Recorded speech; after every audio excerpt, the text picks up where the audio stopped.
started Eden Brown in 1990, and we grew it very, very consistently for 17 years, and at the point when sales reached 70-ish million, the management team in truth had become quite tired, quite fractured.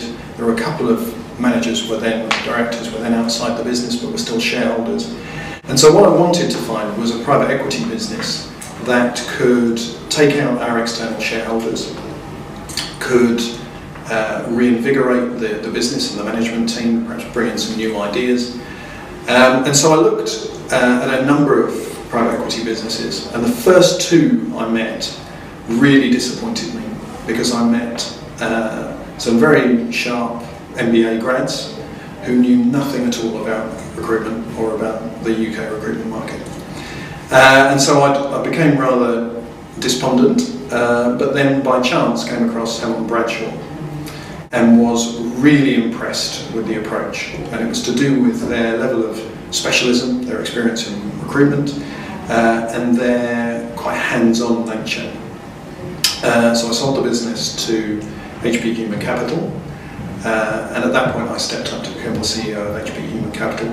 And since then we have started 3 more businesses. We acquired 2 further businesses. So the group now has sales of 130 million, meaning that in the last 4 years, which have been the most challenging period for the UK recruitment industry, we have doubled group sales and we've trebled group's profits. Now, would I have achieved that without Hamilton Bradshaw as a key partner in it? Clearly not. You know, the JV model is something they introduced, the firepower, the ability to make acquisitions, and so, yeah, you know, it's been a great and very successful partnership.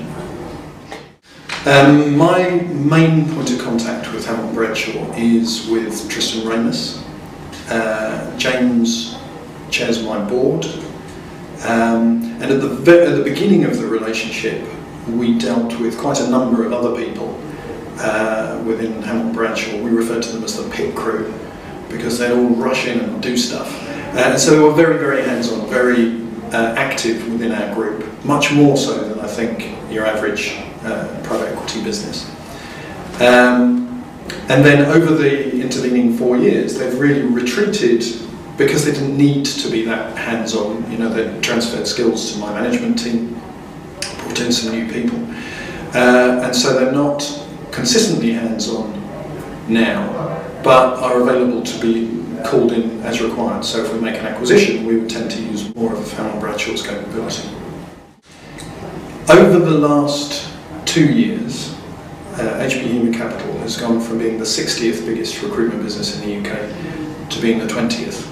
I think that's probably the fastest leap up the rankings of any UK recruitment business over that period. And what that shows is that our model, the model whereby we attract the very best talent in the industry, we start businesses through a joint venture model, we acquire businesses and use our centralised back office to bring out most profit. The model now is demonstrably working better than any other model in the market. So I can see absolutely no reason why we can't drive HP Human Capital up to 500 million sales, and that's what we'll do.